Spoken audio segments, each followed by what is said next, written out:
مانگنے سے شرم آتی ہے. حالانکہ اللہ سے مانگنے سے شرم نہیں آنا چاہیے، ہے نا. لوگوں سے مانگنے سے عزت کم ہو جاتی ہے. اللہ سے مانگتے ہیں تو اللہ ہم سے اتنا پیار کرتا ہے، اسے پسند ہے کہ ہم اس سے مانگیں. تو اللہ یعنی عزت بڑھا دیتا ہے. جب اللہ سے مانگتے ہیں نا تو اللہ دینے سے نہیں تھکتا.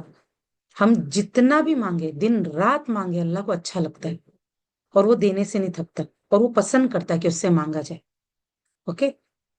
اور اس کے پاس جو مانگو نا، جو اچھی چیزیں ہیں، اگر ہم اپنے لیے چاہتے ہیں ہم مانگیں، اس کے پاس ہے دینے کے لیے. اوکے. تو جب ہم اس سے مانگتے ہیں تو ہم کو وہ چیز کا احساس ہونا چاہیے کہ میں کس سے مانگ رہی ہوں. اوکے. اور وہ پسند کرتا ہے کہ میں مانگوں.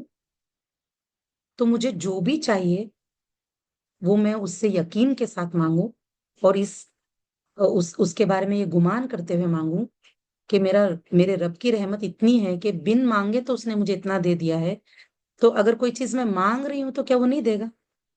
جب ایک مخلوق کے بارے میں آتا ہے کہ اگر کوئی ہم سے کچھ مانگتا ہے اور ہم اسے اگر نہ دے تو ہم بے چین ہو جاتے ہیں، ہمیں اچھا نہیں لگتا، ہم ڈسٹرب ہو جاتے ہیں کہ اس نے مانگا تھا اور ہم نے دیا نہیں، ہے نا. اور ہم کوشش کرتے ہیں کہ کسی طرح جو چیز سامنے والے نے اگر مانگا ہے ہمارے بس میں ہے تو ہم اسے دے سکیں، ہم کوشش کرتے ہیں اس کے لیے.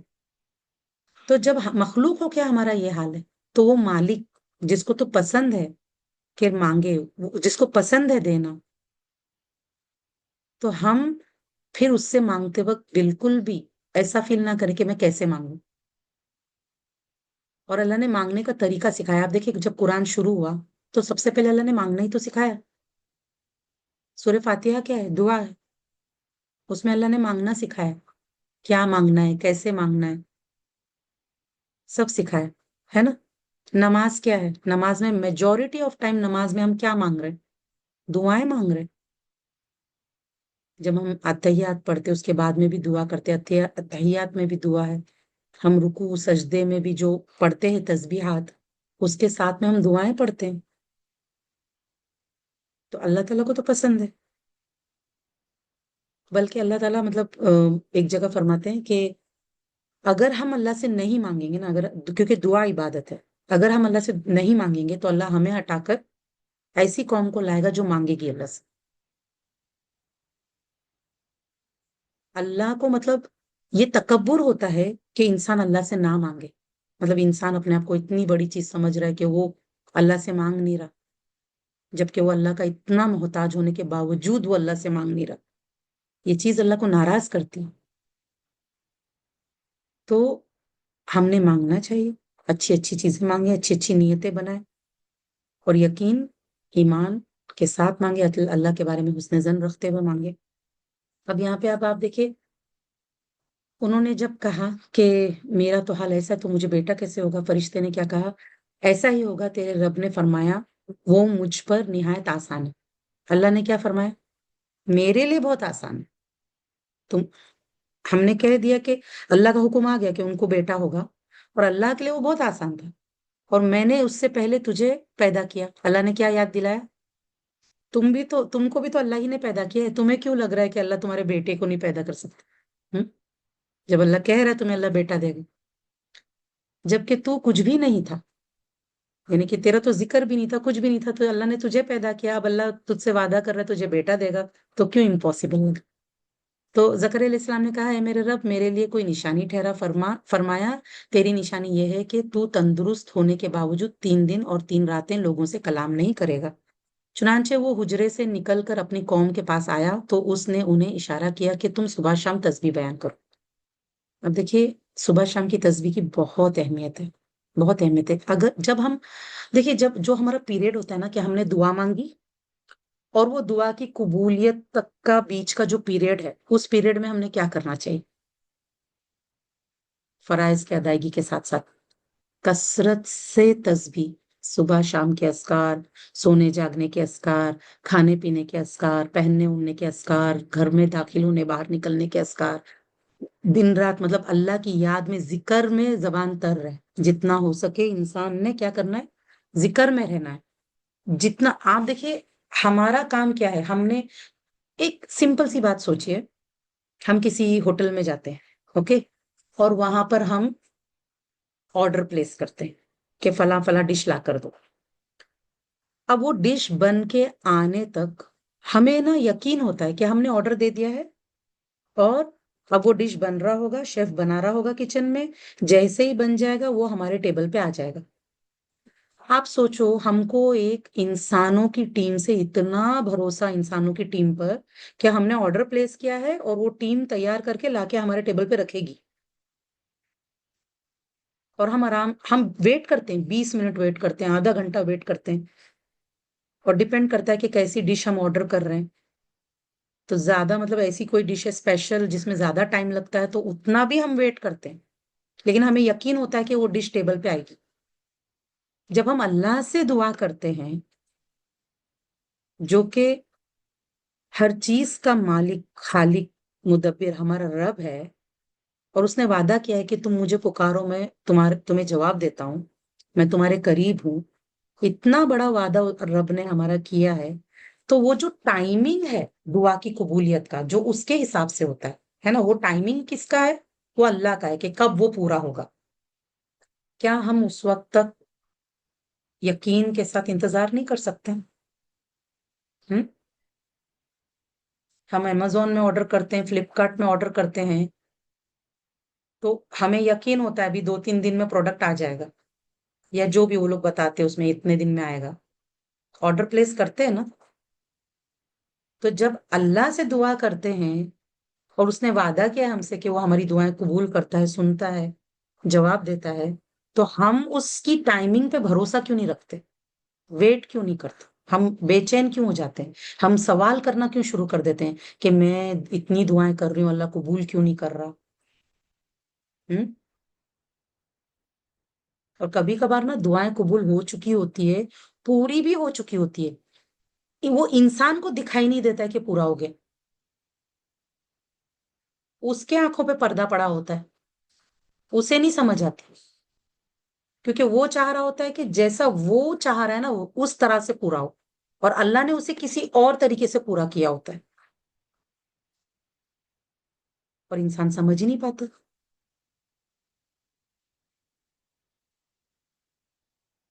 اگر تھوڑا سا انسان غور کرے گا نا، اصل اصل مقصد کیا ہوتا ہے؟ وہ چیز جو اس نے مانگا ہے وہ پانا. اوکے، اللہ کس طریقے سے وہ چیز اس کے پاس پہنچائے گا وہ ہم سوچ بھی نہیں سکتے.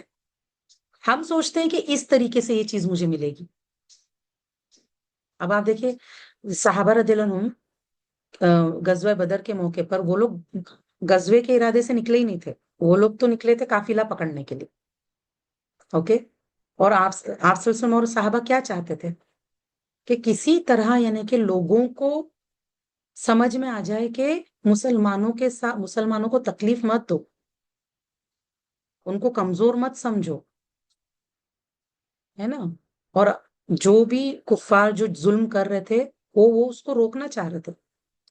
تو اب جب وہ گئے تھے قافلہ روکنے کے لیے، لیکن اللہ نے ایسا کیا کہ قافلہ تو نکل گیا اور غزوہ بدر ہوئی، اللہ نے جیت دلایا، ہے نا. تو ان کو اس وقت جو عزت ملی پورے عرب معاشرے میں، اور لوگوں کو سمجھ میں آ گیا کہ اللہ تعالیٰ، کیونکہ وہ یوم الفرقان تھا نا اس دن، کہ فرق سمجھ میں آ گیا کہ اللہ مسلمانوں کے ساتھ ہے، مسلمان لوگ صحیح ہے. تو کیا وہ چیز جو وہ لوگ قافلہ روکنے گئے تھے، کیا وہ قافلہ روکنے سے وہ چیز حاصل ہوتی؟ نہیں ہوتی تھی. غزوہ بدر ہونے سے وہ اس دن حاصل ہو گئی، غزوہ بدر کے دن. سبحان اللہ. تو ہم ایک چیز چاہ رہے ہوتے ہیں اور ہم نا اس کے لیے دوسرا راستہ لے رہے ہوتے ہیں جو ہمیں لگتا ہے کہ آسان ہے، ہمارے پہنچ تک ہے، ہمارے لیے ایزی ہے، ایزیلی کر لیں گے اس چیز کو.